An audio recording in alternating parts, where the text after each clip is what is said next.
So people, हम start करते हैं कंपनी ऑडिट का रिवीजन। स्टार्ट करते हैं, समझते हैं। सबसे पहले स्टार्ट करें नेशनलाइज बैंक में अपॉइंटमेंट। इससे कोई लेना देना नहीं है, बस समझो। बोर्ड ऑफ डायरेक्टर अपॉइंट करती है आरबीआई का अप्रूवल लेकर। बोर्ड ऑफ डायरेक्टर जो है नेशनलाइज बैंक में ऑडिटर अपॉइंट करती है, आरबीआई से अप्रूवल लेती है। बोर्ड ऑफ डायरेक्टर अपॉइंट करते हैं, आरबीआई से ले ली अप्रूवल ले ली आरबीआई से, बोर्ड ऑफ डायरेक्टर ने अपॉइंट किया ऑडिटर को। तो शेयर होल्डर के पास मत चले जाना। अब 139, 1,5,6,7, 15 नॉन गवर्नमेंट, 6,7 गवर्नमेंट, 1 सब्सिक्वेंट 5 जो है फर्स्ट, उसी 6,7 में 6 सब्सिक्वेंट 7 फर्स्ट। 1 से बात करें तो 1 सब्सिक्वेंट ऑडिटर है और अपॉइंटमेंट मेंबर अपॉइंट करते हैं, बोर्ड अपॉइंट नहीं करते। फर्स्ट एजीएम में अपॉइंट करते हैं और टिल 6th एजीएम चलता है। कभी एजीएम नहीं है तो टेन्योर एंड नहीं होगा। 6th एजीएम नहीं हुई जो है टेन्योर एंड नहीं होगा, टेन्योर चलता रहेगा। मतलब कि एजीएम होना जरूरी है, एजीएम नहीं हुई, डेफर हो गई, टेन्योर भी लंबा चल जाएगा। और कोई रेटिफिकेशन के प्रोविज़न नहीं है, डायरेक्टर में भी रेटिफिकेशन नहीं है, इधर भी कोई रेटिफिकेशन नहीं है। चलो अब देखो, अपॉइंट कर रहे हो तो क्वालिफिकेशन एक्सपीरियंस तो देखना ही है, साथ ही साथ पेंडिंग प्रोसीडिंग भी नहीं होने चाहिए और कुछ ऑर्डर भी कन्विक्शन के नहीं होने चाहिए। ठीक है। 139(11) बोलता है कि अब कंपनी के पास ऑडिट कमेटी है तो रीअपॉइंटमेंट जो है ऑडिट कमेटी की रिकमेंडेशन लेकर करो। आफ्टर कंसिडरिंग, अरे कंसिडर तो करो, ऑडिट कमेटी ने रिकमेंड किया है, बोर्ड कंसिडर करेगा, नहीं भी कंसिडर करेगा, जो भी है, एक्सेप्ट करो मत एक्सेप्ट करो, पर कंसिडर करो। लो एक्सेप्ट करो, नहीं एक्सेप्ट करो, एक्सेप्ट नहीं करा रेफर बैक कर दो, साइड कर दो रीज़न कि हमको क्यों हम एक्सेप्ट नहीं कर रहे हैं। ऑडिट कमेटी ने आपके रीज़न को माना और फिर वापस आपको भेजा। ठीक है, फिर वही है, बोर्ड को जमेगा नहीं जमेगा रीज़न बता देंगे। पर ऑडिट कमेटी बोल रहा है कि ये क्या नाटक है, मेरे को तेरा कारण बिल्कुल नहीं जम रहा है, मैं ये कंसिडर नहीं करता। तो बोर्ड बोलता है कि जा भाड़ में, हम खुद ही अपॉइंट कर देंगे और हम बता देंगे कि हमने ऑडिट कमेटी के रिकमेंडेशन को नहीं करा है। अब अपॉइंटमेंट के पहले जो है कंसेंट ले लो और सर्टिफिकेट कंटेनिंग कंटेंट रूल 4। तो कंसेंट ले लो सामने वाले से कि भाई अपॉइंटमेंट में एग्री करता हूँ, और सर्टिफिकेट कंपनी इन्फॉर्म तो करेगी ऑडिटर को और साथ ही साथ ADT 1 फाइल करेगी। अपॉइंटमेंट कंपनी ने अपॉइंट करा, ऑडिटर को इन्फॉर्म करने के बाद रजिस्ट्रार को भी इन्फॉर्म करेगी 15 दिन के अंदर। सर्टिफिकेट, एक तो कंसेंट ले लो, साथ ही साथ सर्टिफिकेट में रूल 4 के कंटेंट। सबसे पहले कंटेंट में 4 consent. Direct tax laws and practice, auditor disqualified नहीं है, ऑडिटर डिस्क्वालीफाइड नहीं है, ऑडिटर क्वालिफाइड है। तो डिस्क्वालीफाइड नहीं है as per the terms appointment within the limit appointed, और कोई पेंडिंग प्रोसीडिंग नहीं है। ये आ गया 139(1). आती है बात 139(2) की, रोटेशन ऑफ ऑडिटर। आती बात रोटेशन ऑफ ऑडिटर की। ठीक है, तो मैनर ऑफ रोटेशन रूल 6 में है, अपॉइंटमेंट इंडिविजुअल का 1 टर्म मैक्सिमम 5, फर्म में 2 टर्म 5-5 के। इंडिविजुअल का 1 टर्म मैक्सिमम 5 साल का, फर्म में 2 टर्म मैक्सिमम 5 साल के। ठीक है, तो 2 टर्म बैक टू बैक हो सकते हैं। इंडिविजुअल में 1 टर्म रहेगा, फिर कूलिंग पीरियड आ जाएगा। ठीक है, और यही जो है अगर हम बात करें तो फर्म में 2 टर्म के बाद कूलिंग पीरियड आ जाएगा। इंपॉर्टेंट ये है, क्वेश्चन था, पुराना ऑडिटर है उसकी टर्म हो गई ख़त्म और नया ऑडिटर आएगा उसकी टर्म ख़त्म हो गई, रीअपॉइंट तो होगा नहीं, 139(2) बोलता है। और न्यू ऑडिटर अपॉइंट होना था, न्यू ऑडिटर भी मर गया, अब पुराना कंटिन्यू नहीं कर सकता, न्यू अपॉइंट नहीं हुआ, वैकेंसी अराइज हो गई, EGM में फिल हो जाएगी। टर्म खत्म हुई, कंपनी ने अपॉइंट किया अनादर फर्म को, आपकी टर्म खत्म हुई, अनादर फर्म को अपॉइंट किया।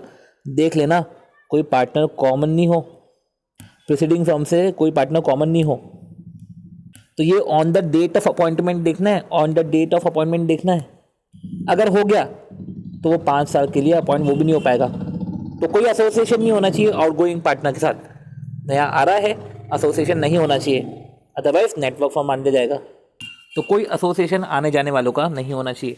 दूसरा है एक और एसोसिएशन, अब पार्टनर रिटायर हुआ एक फर्म से, अनदर फर्म को ज्वाइन किया। जिस फर्म से रिटायर हुआ है उस फर्म में वो कंपनी के फाइनेंशियल स्टेटमेंट को सर्टिफाई करता था, तो दूसरी फर्म में ज्वाइन कर गया है और दूसरी फर्म अब उस कंपनी का ऑडिटर हो गई है, तो ऑब्वियस सी बात है वो कंपनी भी नहीं बन पाएगी, तब भी सेम नेटवर्क माना जाएगा। आती बात जब रोटेशन की, तो रोटेशन की बात को समझो।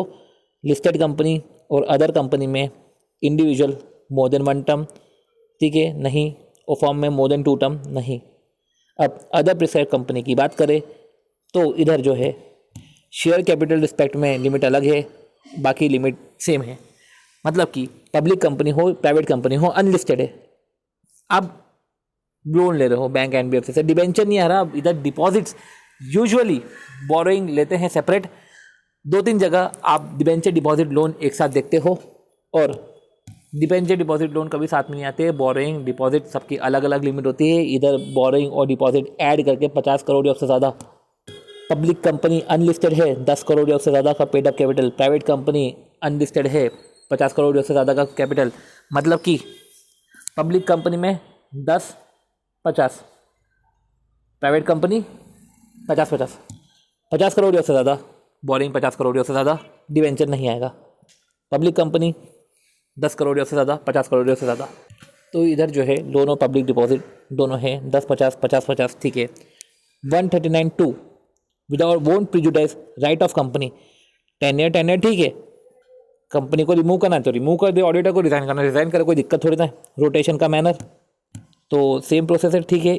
If appoint of joint auditor, ensure करो तो दोनों का कंप्लीशन सेम ईयर में नहीं हो। अपॉइंटमेंट क्या है जॉइंट ऑडिटर का, इंश्योर करना दोनों का कंप्लीशन सेम ईयर में नहीं हो। 1567, ओके, तो ये भी जो है 1567, तो इसको ऐसा करा है कि 1 नॉन गवर्नमेंट है, 15 है सब्सिक्वेंट, 67 है फर्स्ट।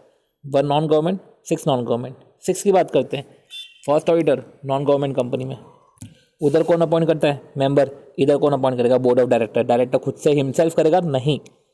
रजिस्ट्रेशन हुआ 30 दिन में, अपॉइंट करा, बोर्ड फेल हो गया, मेंबर को इन्फॉर्म करा, मेंबर तभी आएगा जब बोर्ड फेल होगा। कलेक्टिवली डायरेक्टर अपॉइंट करते हैं, ठीक है। बोर्ड फेल हो गया, मेंबर को बोला, मेंबर ने अपॉइंट किया 90 दिन के अंदर, तो आया 30 और 90। अब आती है सब्सिक्वेंट ऑडिटर गवर्नमेंट कंपनी के केस में। नॉन गवर्नमेंट कंपनी में मेंबर होता है, गवर्नमेंट कंपनी में कैग होता है।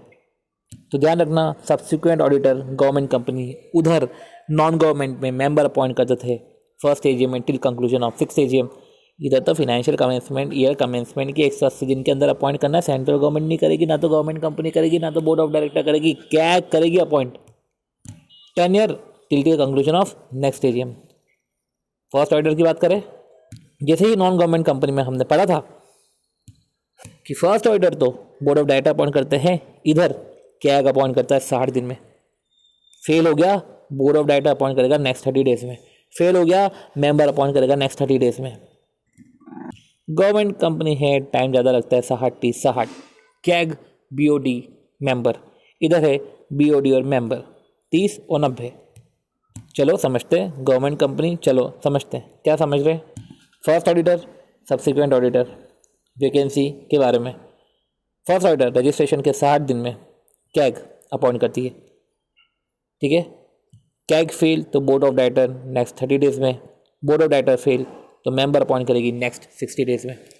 रही बात नॉन गवर्नमेंट कंपनी की, तो रजिस्ट्रेशन के 30 दिन के अंदर बोर्ड ऑफ डायरेक्टर अपॉइंट करेगी। बोर्ड ऑफ डायरेक्टर फेल तो 90 दिन में, मेंबर ईजीएम में। सब्सिक्वेंट की बात करें, कैग फाइनेंशियल ईयर चालू होने के 180 दिन में अपॉइंट करेगा 10 ईयर नेक्स्ट एजीएम। इधर मेंबर अपॉइंट करेंगे फर्स्ट एजीएम में till the conclusion of 6th AGM. Vacancy हुई, बोर्ड अपॉइंट करेगा 30 दिन में। वैकेंसी बाय रजिस्ट्रेशन है तो मेंबर से अप्रूवल चाहिए। चलो बात आती है कैजुअल वैकेंसी की, तो बोर्ड ऑफ डायरेक्टर 30 दिन में अपॉइंट करेगा। वैकेंसी अराइज होने के, रेजिग्नेशन है तो मेंबर से अप्रूवल भी चाहिए नेक्स्ट 3 मंथ में, ठीक है। Till the date of next AGM tenure रहेगा। गवर्नमेंट कंपनी में कैग अपॉइंट करेंगे 30 डेज के अंदर, और कैग फेल हो गया तो board of director next 30 days में अपॉइंट करेंगे। तो ये है वैकेंसी। वापस अगर हम बात करें ये 7 की, तो 1567 फर्स्ट ऑडिटर का है, ये गवर्नमेंट कंपनी के रिस्पेक्ट में है। डेजिग्नेशन के 60 दिन में कैग फेल 30 दिन में बोर्ड फेल 60 दिन में मेंबर। आती बात नॉन गवर्नमेंट कंपनी, ये हो गई गवर्नमेंट कंपनी, ये हो गई नॉन गवर्नमेंट कंपनी, ये हो गई गवर्नमेंट कंपनी, ये हो गई नॉन गवर्नमेंट कंपनी, ये हो गई गवर्नमेंट, इधर गड़बड़ है। चलो बात करते वापस। फर्स्ट ऑडिटर गवर्नमेंट कंपनी 60 दिन में कैग फेल 30 दिन में बोर्ड ऑफ डायरेक्टर फेल 60 दिन में मेंबर, 60।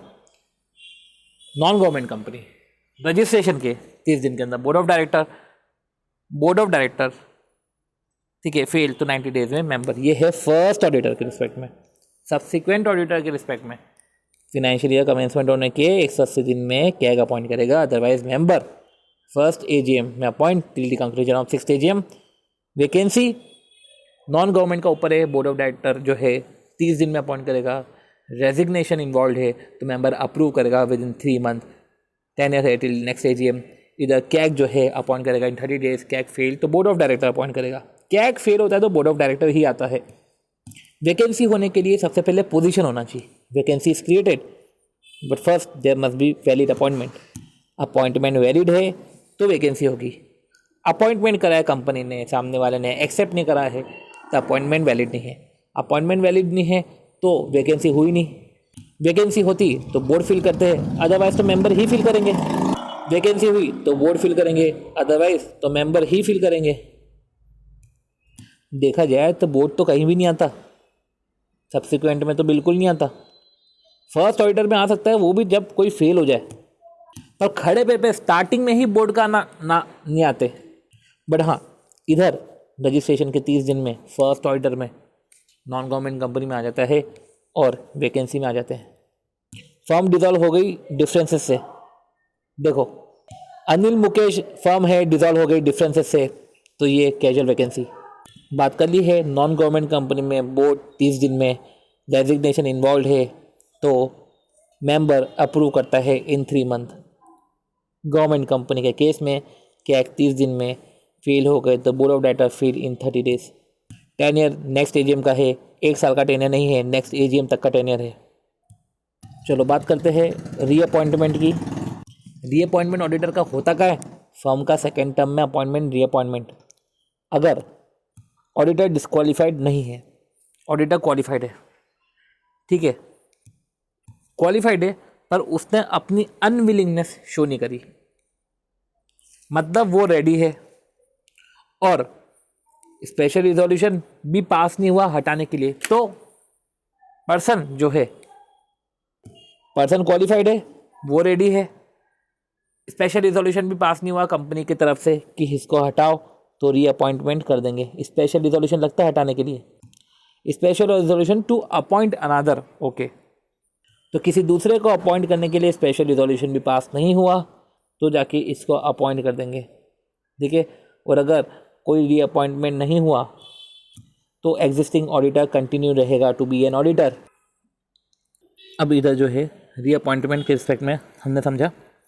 अब 140 सबसेक्शन 1 ADT 1 कंपनी इन्फॉर्म करता है ऑडिटर को, रजिस्ट्रार को, कि भैया देखो ऑडिटर का अपॉइंटमेंट करा है। ADT 2 बोर्ड रिपोर्ट रिमूवल के लिए सेंट्रल गवर्नमेंट को अप्लाई करना पड़ता है, इस ऑडिटर को रिमूव करना है। और ADT 3 डेजिग्नेशन स्टेटमेंट। समझो रिमूवल कर रहे हैं बिफोर एक्सपायरी, 2 स्टेप फॉलो करो, सेंट्रल गवर्नमेंट से अप्रूवल लो, स्पेशल रिजोल्यूशन पास कराओ, बोर्ड रिजोल्यूशन पास होगा, सेंट्रल गवर्नमेंट में एप्लीकेशन देंगे ADT 2 से कि इसको रिमूव करने का है। 30 दिन में एप्लीकेशन दो, सेंट्रल गवर्नमेंट इसको अप्रूव करेगा और 60 दिन में स्पेशल रिजोल्यूशन पास कराओ। तो board resolution application the central government को, 30 दिन के अंदर सेंट्रल गवर्नमेंट अप्रूव करेगा, अगले 60 दिन में स्पेशल रिजोल्यूशन जनरल मीटिंग में। अपॉर्चुनिटी ऑफ बीइंग हर्ट तो देंगे रिमूवल के पहले। अब 140 subsection 2 resignation, auditor resignation. ADT 3 में कंपनी को अप्लाई करो रेजिग्नेशन के और 30 दिन के अंदर रजिस्ट्रार को भी बताओ, ठीक है। और रेजिग्नेशन कर रहे हो, ठीक है, ADT 3 में कंपनी को बताओ, रजिस्ट्रार को बताओ, स्टेटमेंट में रीज़न भी बताओ कि क्यों जो है रेजिग्नेशन है। अब ठीक है, बोर्ड रिजोल्यूशन 30 दिन में सेंट्रल गवर्नमेंट जो है अप्लाई करो ADT 2 में, सेंट्रल गवर्नमेंट अप्रूव करेगा, 60 दिन में स्पेशल रिजोल्यूशन पास कराओ। अपॉर्चुनिटी ऑफ बीइंग हर्ड तो देंगे रिमूवल के पहले। रही बात 140 सबसेक्शन 2 रेजिग्नेशन ऑफ ऑडिटर की, रेजिग्नेशन 30 दिन के अंदर कंपनी को बोलो, 30 दिन के अंदर रजिस्ट्रार को बोलो, कंपनी को बोलो कि ADT में जाएगा। रीज़न बताओ, फैक्ट बताओ। मिनिमम पेनल्टी अगर आपने कॉन्ट्रावेंशन करा है 50,000 और administration of auditor which is lower maximum 5 lakh, यह है पेनल्टी। कंटिन्यूइंग फेलियर पे 500 पर डे। अब गवर्नमेंट कंपनी के केस में रेजिग्नेशन तो जो है कैग को भी देना है, कंपनी को, रजिस्ट्रार को, कैग को भी दो। रिमूवल की प्रोसीजर, अब रिमूव कर रहे हैं तो रिमूवल की प्रोसीजर होगी। रिमूवल की प्रोसीजर है, समझते हैं रिमूवल की प्रोसीजर क्या बोल रहे हैं कि समझो 2 ऑडिटर्स है, उसके बाद अगले साल टेन्योर खत्म होने के बाद एक को ही रीअपॉइंट करा, तो मतलब कि दूसरे को नॉन रीअपॉइंट किया, मतलब कि रीअपॉइंटमेंट नहीं किया, तो non reappointment of retiring auditor तो वो भी रिमूवल ही है। रिमूवल है सेम इन सेक्शन 159। सबसे पहले special notice, removal requirement of special notice in general meeting, जहां रिमूवल के लिए स्पेशल रिजोल्यूशन होगा वहां स्पेशल नोटिस भी इशू करना होगा। तो रिमूवल के लिए स्पेशल रिजोल्यूशन, स्पेशल नोटिस भी जाता है। स्पेशल नोटिस क्या है, मतलब कि जनरल मीटिंग जहाँ पे रिमूवल के लिए, क्या इसको रिमूव करो, इसको अपॉइंट मत करो, स्पेशल रिजोल्यूशन पास होगा, वहाँ पे स्पेशल नोटिस भी इशू होगा। अब स्पेशल नोटिस 3 महीने से 14 दिन मिनिमम, 3 महीने मैक्सिमम स्पेशल नोटिस दो। कौन देगा special notice? 1% of voting power और पेड अप कैपिटल 5 लाख या उससे ज़्यादा। 1% ऑफ वोटिंग पावर या shareholder holding paid up capital more than equal to 5 lakh, या 1% ऑफ वोटिंग पावर जो भी कम है।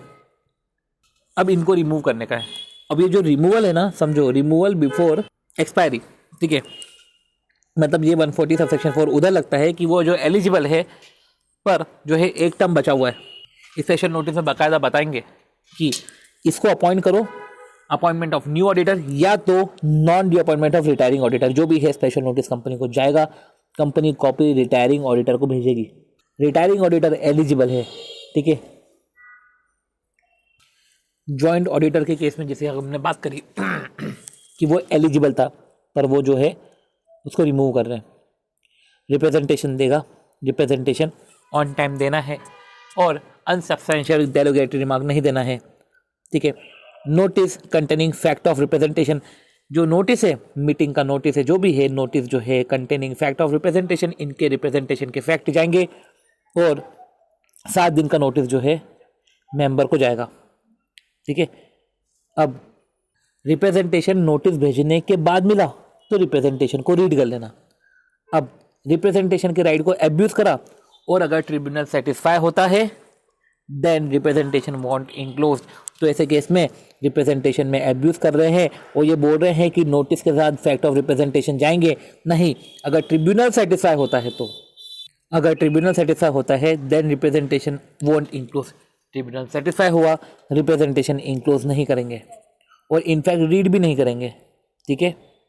एप्लीकेशन ट्रिब्यूनल को कौन देगा? ट्रिब्यूनल खुद से थोड़ी ना करेगा, एप्लीकेशन कंपनी या एग्रीव पर्सन करेंगे, ठीक है। अगर हमने बात करी 140 सबसेक्शन 5 की, direction for change of auditor, auditor change हो रहा है, direction of change of auditor, auditor को चेंज करो। अब देखो, change of auditor tribunal suo motu कर सकता है या तो जो है सेंट्रल गवर्नमेंट बोल सकती है ट्रिब्यूनल को। ट्रिब्यूनल सुओ मोटो करे तो चेंज कर सकते हैं ऑडिटर को, रीज़न टू बिलीव है कि ऑडिटर फ्रॉडोलेंट मैनर में एक्ट कर रहा है। सेंट्रल गवर्नमेंट बोल रही है ट्रिब्यूनल को, तो ट्रिब्यूनल को तब भी रीज़न टू बिलीव जानना जरूरी है। ट्रिब्यूनल को तब भी सेटिस्फैक्शन चाहिए कि ऑडिटर एक्ट कर रहा है फ्रॉडोलेंट मैनर में। 15 दिन के अंदर जो है वो ऑर्डर देगा कि नॉट टू फंक्शन, कि आपको फंक्शन नहीं करना है, ठीक है।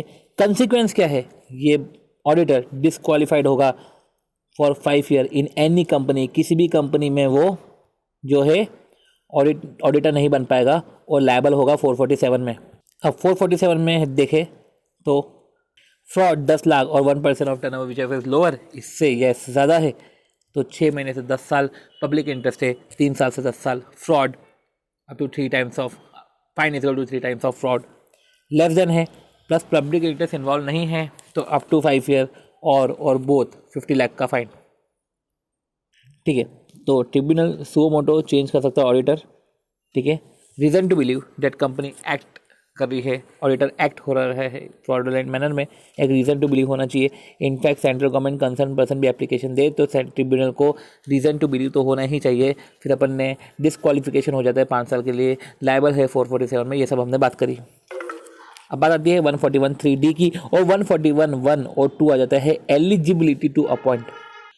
Auditor take fee on progressive basis, progressive basis मतलब काम करो अमाउंट लो, अदरवाइज अगर पहले से ले लिया तो इन डेप्थ हो जाएगा। साथ ही साथ ऑडिटर गारंटी देता है तो guarantee subsequently reduce by the portion of loan paid, loan pay किया है गारंटी रिड्यूस हो जाएगी। 141(2) eligibility to appoint as auditor. Eligibility individual firm, individual eligible है सीए इन प्रैक्टिस हो, फर्म में मेजॉरिटी पार्टनर इंडिया में प्रैक्टिस कर रहे हैं और सीए पार्टनर एक्ट कर रहे हैं, मेजॉरिटी पार्टनर इंडिया में प्रैक्टिस कर रहे हैं, मेजॉरिटी लोग इंडिया में प्रैक्टिस कर रहे हैं और सीए पार्टनर एक्ट और साइन कर रहे हैं फर्म के बिहाफ पे, मैनेजर नहीं। तो जैसे ही टैक्स ऑडिट के में जो है डिस्क्वालिफिकेशन है वैसे ही इधर भी डिस्क्वालिफिकेशन है। और बात करें डिस्क्वालिफिकेशन की, बॉडी कॉर्पोरेट एलिजिबल नहीं है, एलएलपी एलिजिबल है। तो क्या बोल रहे हैं कि डिस्क्वालिफिकेशन डेट ऑफ अपॉइंटमेंट में देखते हैं, अपॉइंटमेंट ही नहीं होगा, डिस्क्वालिफिकेशन है तो बाद में अट्रैक्ट हुआ तो जो है वैकेंसी अराइज हो गई, कैजुअल वैकेंसी अराइज हो जाएगी। बॉडी कॉर्पोरेट एलिजिबल नहीं है, एलएलपी एलिजिबल है। कंपनी के ऑफिसर एम्प्लॉय ऑडिट नहीं कर पाएंगे, कंपनी के ऑफिसर एम्प्लॉय कहीं पार्टनर है, सॉरी कंपनी के ऑफिसर एम्प्लॉय के पार्टनर या एम्प्लॉय, कंपनी के ऑफिसर है, ऑफिसर में कौन है, डायरेक्टर, मैनेजर, केएमपी। ठीक है, अब उन्होंने कहीं पार्टनरशिप करी और पार्टनर उस कंपनी को ऑडिट नहीं कर पाएंगे, ऑफिसर तो नहीं कर पाएंगे, पार्टनर एम्प्लॉय भी नहीं कर पाएंगे। साथ ही साथ person relative partner, person relative partner, person उसका रिलेटिव या पार्टनर, तो पर्सन और पार्टनर तो आएगा ही, उसका रिलेटिव भी। सिक्योरिटी होल्ड और इंटरेस्ट होल्ड कर रहे हैं कैश में, इसमें इंक्लूड होता है डेरिवेटिव भी इंक्लूड होता है। ठीक है, तो सिक्योरिटी होल्ड करी है कैश में, इंडेप्टेड है एक्सेस ऑफ 5 लाख और गारंटी सिक्योरिटी दी है एक्सेस ऑफ 1 लाख। तो पर्सन, पार्टनर और रिलेटिव सिक्योरिटी होल्ड कर रहे हैं। रिलेटिव तो होल्ड कर सकता है 1 लाख तक की सिक्योरिटी कंपनी में। ठीक है, 1 लाख तक की सिक्योरिटी कंपनी में, अबाव लिमिट हो जाए तो करेक्ट कर देंगे 60 दिन में। एसोसिएट में जेवी नहीं आता, मतलब जेवी की सिक्योरिटी तो होल्ड कर सकते हैं। तो रिलेटिव होल्ड कर सकता है सिक्योरिटी 1 लाख तक की कंपनी में, फेस वैल्यू और लिमिट से ज़्यादा है तो करेक्ट कर देंगे 60 डेज़ में। अदरवाइज जो है इनडेप्टेड है 5 लाख से ज़्यादा तो हम जो है डिस्क्वालीफाइड है। गारंटी सिक्योरिटी 1 लाख से ज़्यादा है तो डिस्क्वालीफाइड है। इनडेप्टेड में 5 लाख याद रखना। रिलेटिव में तो स्टेप भी आते हैं और रिलेटिव 277 में कवर है। ठीक है, अब ऑडिटर ने एडवांसेस लिए, ऑडिटर ने क्रेडिट में कुछ परचेस किया। तो अगर ऑडिटर ने एडवांस लिया है, ऑडिटर ने क्रेडिट में परचेस करा है, तो ऑडिटर ने एडवांस लिया है, ऑडिटर ने क्रेडिट में कुछ परचेस करा है, या कार ऑडिटर ने फाइनेंस कराई है फ्रॉम फाइनेंस कंपनी, जो भी है ऑर्डिनरी कोर्स ऑफ बिजनेस में भी हो, पर इनडेप्टनेस तो तब भी रहता ही है ना। अब देखो क्या है कि इनडेप्टनेस 5 लाख का, ठीक है, अब और हमने जो गारंटी सिक्योरिटी 1 लाख का है, ये टैक्स ऑडिटर के केस में नहीं है। और सिक्योरिटी में जो है डेरिवेटिव भी आता है। देखो सिंपल सी बात है, person, relative, partner, security hold कर रहा है company, associate, subsidiary, holdings, subsidiary of holding. Security 1 lakh तक होल्ड करो, रिलेटिव तो 1 लाख तक होल्ड कर सकता है, पर तुम तो 1 रुपये की भी होल्ड मत कर देना। ठीक है, इनडेप्टनेस 5 लाख से ज़्यादा है, डिस्क्वालीफाइड। गारंटी सिक्योरिटी 1 लाख से ज़्यादा, डिस्क्वालीफाइड। ये 5 लाख 1 लाख तो अवेलेबल ही नहीं है टैक्स ऑडिटर में। और रिलेटिव का 1 लाख एप्लीकेबल टू ऑल, मतलब कि रिलेटिव 1 लाख तक इन डेप्थ हो सकता है, रिलेटिव 1 लाख तक की गारंटी या सिक्योरिटी दे सकता है। तो रिलेटिव का जो 1 लाख है वो सब पे एप्लीकेबल है। अब नॉर्मल क्रेडिट दे रहे हो ई में नहीं आएगा पर डी में आ जाएगा, पर अब नॉर्मल क्रेडिट दे रहे हो तो डी और ई दोनों में आ जाएगा। बिजनेस रिलेशन की बात करी है तो पर्सन या फर्म का बिजनेस रिलेशन, बिजनेस रिलेशन में एक चीज़ इंपॉर्टेंट है, सब्सिडियरी ऑफ एसोसिएट कंपनी भी आ जाता है। ठीक है, बिजनेस रिलेशन नहीं होना चाहिए, बिजनेस रिलेशन है तो डिस्क्वालीफाइड हो, रेगुलर कस्टमर हो तो वो बिजनेस रिलेशन में नहीं माना जाता है। बिजनेस रिलेशन को इनडेप्थनेस से करेक्ट करके ध्यान रखना, ठीक है, कि इनडेप्थनेस 2 लाख का है बस बिजनेस रिलेशन है तो ऐसे केस में जो है डिस्क्वालिफिकेशन है। पर ट्रांजैक्शन समझो, ट्रांजैक्शन कमर्शियल पर्पस में बिजनेस रिलेशन होता है, एक्सेप्ट प्रोफेशनल नेचर की सर्विसेज या as a customer arm length price में परचेस करा हो ऑर्डिनरी कोर्स ऑफ बिजनेस में। ठीक है, तो ट्रांजैक्शन प्रोफेशनल सर्विस नेचर का है, ठीक है, या arm length price in ordinary course of business में मैं कुछ चीज़ें कर रहा हूँ तो ये बिजनेस रिलेशन में नहीं आएगा। ऑडिट बिल का पेमेंट जो है आर्म लेंथ प्राइस के पेमेंट से एडजस्ट हो सकता है। अब ठीक है, तो ऑडिटर था, होटल स्टे था, एडजस्ट हो सकता है। ठीक है, अब अपन ने बात करी पर्सन जिसका रिलेटिव कंपनी में डायरेक्टर या एम्प्लॉयड है एज अ डायरेक्टर और K M P, CEO MD manager CS whole time director CFO, CEO MD manager CS whole time director CFO employed company में एज अ डायरेक्टर और employed as a director और KMP, तो person जो है वो auditor नहीं बन सकता पर वो टैक्स कंसल्टेंट तो बन सकता है। क्वेश्चन वाइज वर्सा आया था, क्वेश्चन वाइज वर्सा ये था कि Ram is a relative of director is disqualified from auditor, from auditor. तो राम जो रिलेटिव है इसका is disqualified from auditor, Ram is relative of director, sorry ये जो राम है ये जो डायरेक्टर है इसका रिलेटिव है, ये दोनों आपस में रिलेटिव है तो डिस्क्वालीफाइड हो जाएंगे। अब समझो पर्सन या पार्टनर अपॉइंटमेंट होल्ड कर रहा है 20 से ज़्यादा company, dormant company, OPC company, small company नहीं आता, private company less than 100 crore paid up capital, small company paid up share capital 50 lakh या उससे कम, साथ ही साथ टर्नओवर 2 करोड़ या उससे कम, दोनों कंडीशन सेटिस्फाई होती है तो स्मॉल कंपनी है, paid up share capital 50 lakh और टर्नओवर 2 करोड़। तो अब पर्सन या partner of a firm hold करा appointment as on date of appointment 20 company से ज़्यादा other than dormant OPC small company, private company less than 100 crore paid up capital. अब देखो समझो तो गवर्नमेंट कंपनी सेक्शन 8 कंपनी आती है, अगर हम देखें तो गवर्नमेंट कंपनी सेक्शन 8 कंपनी आती है, dormant OPC small company turn paid up share capital 50 lakh से कम, 50 लाख या उससे कम, टर्नओवर 2 करोड़ या उससे कम। ठीक है, private company less than 100 crore paid up capital, मतलब कि 100 करोड़ पेड अप कैपिटल है तो 100 करोड़ पेड अप कैपिटल है तो आ जाएगा। ठीक है, और ये अच्छी प्राइवेट कंपनी होना चाहिए। ठीक है, साथ ही साथ 10 years not ellipse from convict, offence involving fraud convicted है और कन्विक्टेड से 10 साल देखा जाता है, 10 साल इलेप्स नहीं हुए हैं। पर्सन या एसोसिएट प्रोवाइड कर रहा है consultancy services on the date of appointment, company को, होल्डिंग को, सब्सिडियरी को, पर एसोसिएट नहीं आता। पर्सन या एसोसिएट प्रोवाइड करता है, पर्सन या वो उसका ही एसोसिएट प्रोवाइड कर रहा है कंसल्टेंसी सर्विस, स्पेशलाइज सर्विस 144 की सर्विस दे रहा है on the date of appointment, company को, होल्डिंग को, सब्सिडियरी को, तो गिल्टी है, तो डिस्क्वालीफाइड है। एसोसिएट भी दे रहा है तो भी डिस्क्वालीफाइड है, पर हम एसोसिएट को दे रहे हैं तो डिस्क्वालीफाइड नहीं है क्योंकि एसोसिएट इधर कवर नहीं है। अब अपॉइंटमेंट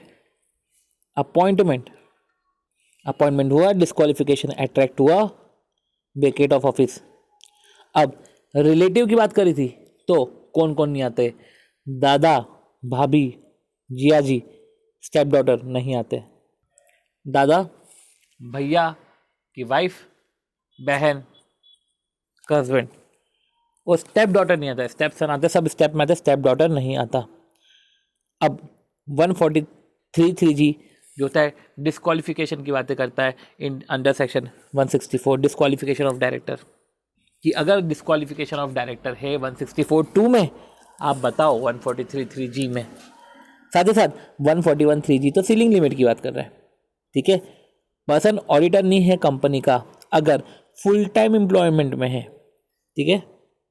पर्सन तब भी ऑडिटर नहीं है अगर डेट ऑफ अपॉइंटमेंट पर ऑडिट सीलिंग लिमिट से ज़्यादा हो। सीलिंग लिमिट की बात करें on number of audit, 1% disqualified तो फॉर्म डिस्क्वालीफाइड नहीं होगा। सीलिंग लिमिट कैलकुलेट करो, पर्सन ऑडिटर नहीं होगा अगर वो फुल टाइम एम्प्लॉयमेंट में है इन दी कंपनी और any company full time employment में है तो ऑडिटर नहीं बन पाएगा। साथ ही साथ ऑडिटर आप नहीं बन पाओगे अगर डेट ऑफ अपॉइंटमेंट पर सीलिंग लिमिट से ज़्यादा है और सीलिंग लिमिट में है 20 कंपनीज देखी जाती है irrespective of share capital. Share capital हो नहीं हो, dormant small company, private company less than 100 crore नहीं आती। तो हमने जो बात करी थी कि dormant, OPC, small company, private company less than 100% paid up capital नहीं आता। अब जो ये लिमिट है ये ऑडिटर स्पेसिफिक है। क्यूमुलेशन में individual capacity, partner capacity cumulation में लेना और सीलिंग लिमिट से ज़्यादा नहीं होना चाहिए, राइट। टैक्स ऑडिट असाइनमेंट 60 की लिमिट है, अदरवाइज 20 की लिमिट है।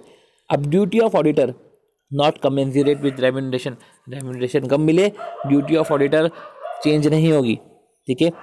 फर्स्ट ऑडिटर तो अपॉइंट करता है board, board will fix, subsequent में मेंबर विल फिक्स। तो फर्स्ट ऑडिटर तो बोर्ड ही अपॉइंट करता है, ठीक है, इनकॉर्पोरेशन के 30 दिन में। तो रेम्यूनरेशन में फीस पेबल आता है, ठीक है। अब include expenditure incurred by auditor, तो ऑडिटर ने कोई एक्सपेंडिचर इंकर करे तो ऑडिटर ने एक्सपेंडिचर इंकर करे वो भी आते हैं, फैसिलिटीज़ जो उसको दी गई है वो भी आते हैं।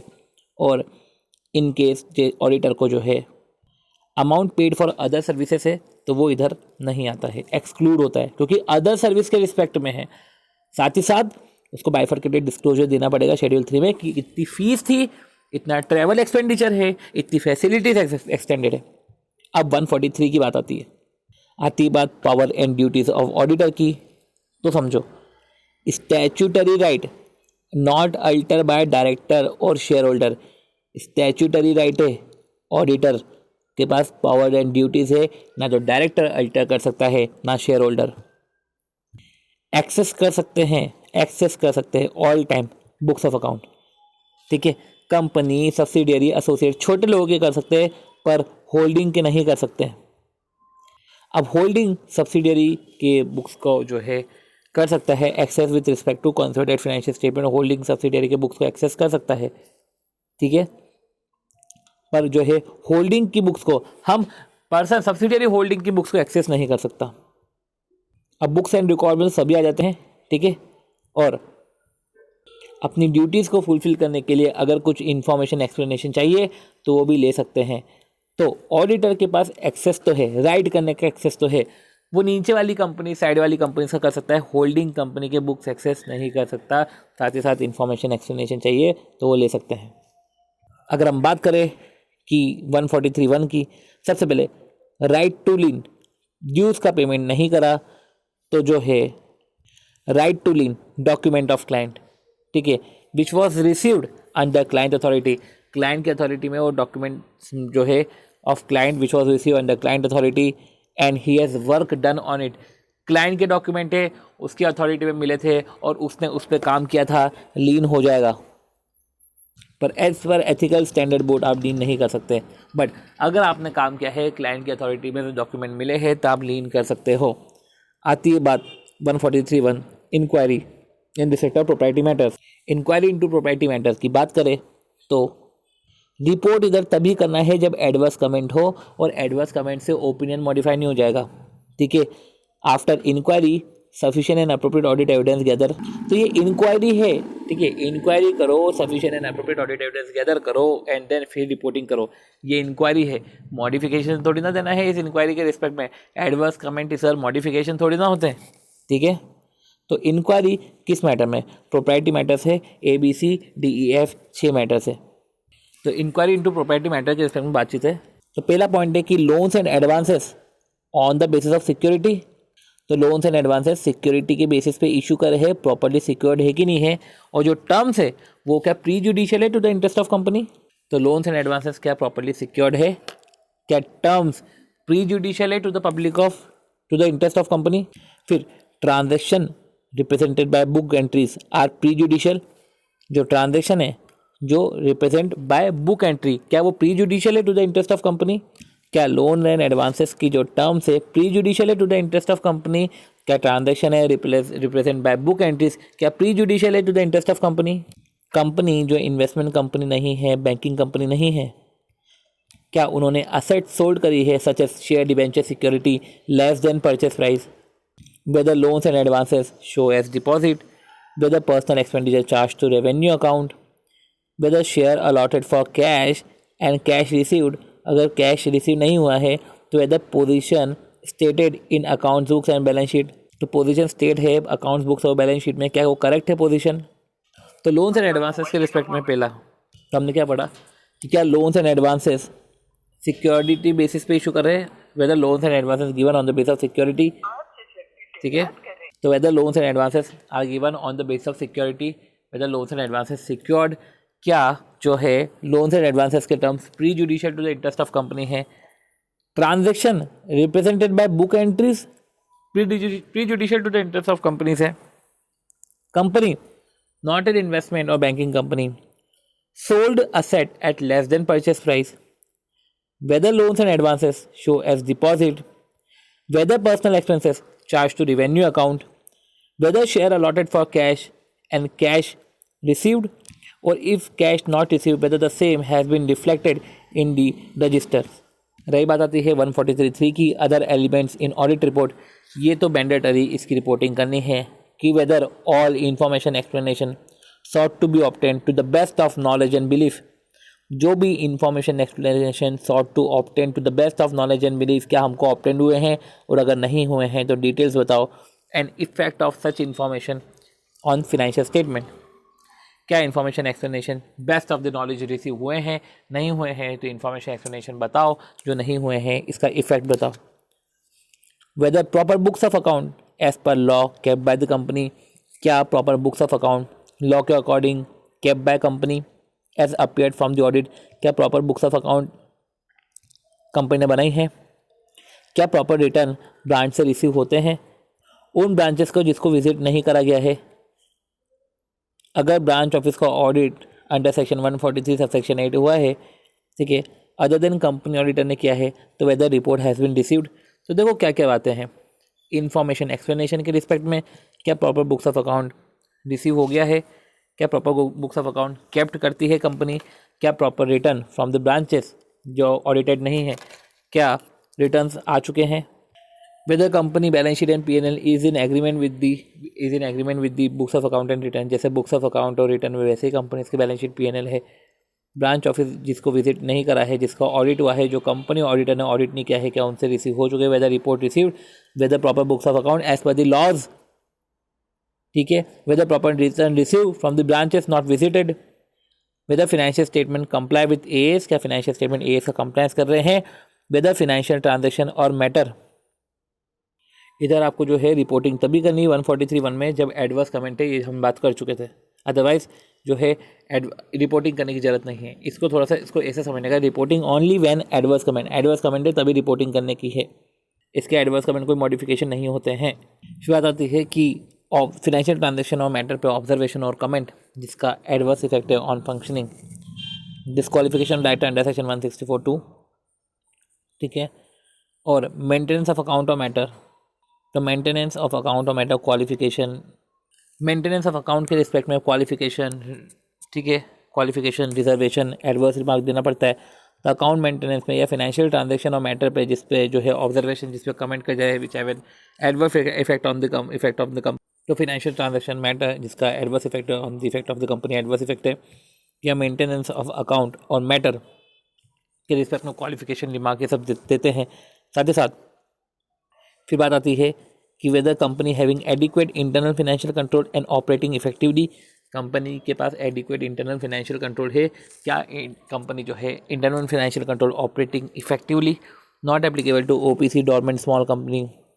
और फिर पॉइंट ये आता है कि OPC dormant small company turnover, ठीक है, प्राइवेट कंपनी जिसका टर्नओवर 50 करोड़ से कम है और बोरोइंग 25 करोड़ से कम है, और ऐसे के साथ ही साथ नवंबर 20 में अमेंडमेंट है, वो ये बोलता है कि स्टेटमेंट जब remuneration paid by the company to its director, तो statement whether remuneration paid by the company to its director as per provision और whether excess has been paid. Statement remuneration pay कर रही है कंपनी डायरेक्टर को as per the provision की ज़्यादा पे करा है, ये भी जाएगा। अब कुछ additional matter, rule 11 also prescribe impact of pending litigation. ठीक है, पेंडिंग लिटिगेशन का इम्पैक्ट क्या है? विद द कंपनी प्रोविजन बनाए हैं मटेरियल फोर्सेबल लॉस के रिस्पेक्ट में कि लॉन्ग टर्म कॉन्ट्रैक्ट है और मटेरियल फोर्सेबल लॉस है, तो क्या प्रोविजन बनाया है? क्या डिले हुआ है अमाउंट ट्रांसफ़र करने का आईबीएफ में? फिर ऐसा है कि मैटर जो ऑडिट रिपोर्ट में इंक्लूड है आंसर्ड हुए हैं नेगेटिव या क्वालिफिकेटरी है, तो ऐसे केस में ऑडिटर को स्टेट करना पड़ता है रीज़न। ये 143(3) से कनेक्टेड है कि कोई सा भी मैटर जो है अगर रिपोर्ट हुआ है with qualification, matter include in the report, ठीक है, आंसर नेगेटिव या क्वालिफिकेशन, ऑडिटर को स्टेट करना है रीजंस। तो ऑडिटर तो जो है रीजन स्टेट कर देगा, बोर्ड ऑफ डायरेक्टर आंसर करेगा कि वाई नेगेटिव। 164(2) आप ध्यान रखो, इसमें ऐसा है कि 143(3) में जो है डायरेक्टर कंपनी को DIR 8 फर्निश करेगा, मतलब कि इन्फॉर्म अबाउट 164(2). तो ऐसे केस में जो है ऑब्वियस ही बात है, कंपनी से रिटर्न रिप्रेजेंटेशन लो, डिस्क्वालिफिकेशन है 164(2) में, तो आपको रिपोर्ट करना पड़ेगा 143(3) में। साथ ही साथ अगर हम बात करें तो सेंट्रल गवर्नमेंट ऑर्डर दे सकता है कि ऑडिट इंक्लूड स्टेटमेंट। ठीक है, ऑडिट इंक्लूड स्टेटमेंट, कारो स्टेटमेंट होना चाहिए। ठीक है, तो सेंट्रल गवर्नमेंट अफरा से कंसल्ट करके ऑर्डर कर सकता है कि audit include statement on matters given in कारो। 143(5) duties of company, government company के केस में अपॉइंट ऑडिटर कौन करता है? कैग अपॉइंट करता है ऑडिटर। तो जो है rule of CAG prescribe under 143(5)(6)(7), तो हम ये सब चीज़ें देख रहे हैं कि अपॉइंट करता है कैग, और इनफैक्ट मैनर ऑफ ऑडिट की ऑडिट कैसे करना है ये director by CAG. Auditor audit करेगा, रिपोर्ट करेगा कैग को, और जो है ऑडिट रिपोर्ट में क्या कंसिस्ट होगा कि देखो कैग आपने डायरेक्शंस दिए थे, एक्शंस लिए गए हैं, और impact on account of financial statement. साथ ही साथ आपके डायरेक्शन पे एक्शन लिए गए हैं and impact on accounts and financial statement. अब जो ऑडिटर है कैग, आप समझो, तो ऑडिटर ने ऑडिट सबमिट करा है, ऑडिट रिपोर्ट सबमिट करी है। अब 60 दिन के अंदर जो है ऑडिट रिपोर्ट में क्वालिफिकेशन, रिजर्वेशन जो भी है, बोर्ड ऑफ डायरेक्टर को एक्सप्लेन करना पड़ता है कि रिमार्क जो गिवन है in addition to report and form part of main body of report. Remark जो है इन एडिशन टू रिपोर्ट है। ठीक है, तो ऑडिटर रिपोर्ट, क्वालिफिकेशन, रिजर्वेशन जो भी है, बोर्ड ऑफ डायरेक्टर बस इन्फॉर्मेशन अपना एक्सप्लेन करेगी, एक्सप्लेनेटरी इन्फॉर्मेशन देगी। अब कैग के पास ऑप्शन है 60 दिन में कि वो सप्लीमेंट्री ऑडिट करवा दे। पर्सन जो ऑथराइज है require information, additional information to be furnish to such person. तो सप्लीमेंट्री ऑडिट पर्सन से होगा जो ऑथराइज है, उसको एडिशनल इन्फॉर्मेशन चाहिए रहेगी। अब जो है कैग कमेंट अपॉन और सप्लीमेंट सच ऑडिट रिपोर्ट, मतलब कि या तो नॉर्मल ऑडिट रिपोर्ट में कमेंट दे दे, या तो जो है अब तो अगर हम देखें तो ऑडिट रिपोर्ट में क्वालिफिकेशन, रिजर्वेशन है, board of director information explain करता है। ठीक है, ऑडिट रिपोर्ट कैग के अकॉर्डिंग ऑडिट हुआ, कैग 60 दिन में सप्लीमेंट्री ऑडिट करवा सकता है। ठीक है, CAG comment send to every person. ठीक है, तो या तो दूसरा ऑप्शन है कि वो इस रिपोर्ट पे कमेंट कर दे अपने, तो कैग के comment send to every person जो इंटाइटल्ड है फाइनेंशियल स्टेटमेंट के, तो उनको ही जो है रिपोर्ट भी जाएगी। साथ ही साथ कमेंट जो है AGM में प्लेस होंगे। कैग कमेंट जो है हर एक पर्सन को जाएंगे, कैग कमेंट जो है एवरी पर्सन को जाएंगे। कैग के कमेंट जिसको ऑडिटर फाइनेंशियल स्टेटमेंट मिलने थे, कमेंट AGM में प्लेस होंगे, और कैग कमेंट पे बोर्ड कोई बाउंड नहीं है एक्सप्लेनेशन देने को, कोई मैंडेटरी रिक्वायरमेंट नहीं है BOD को कि वो कैग की रिजर्वेशन पे रिप्लाई करे। ठीक है, ब्रांच ऑफिस की बात करें तो ब्रांच ऑफिस रिपोर्ट करता है कंपनी को। अब क्या बोला है कि ऑडिटर को कंप्लाई करना है AS से और SA से, नहीं कंप्लाई करा तो ग्रॉस नेग्लिजेंस मान लिया जाएगा।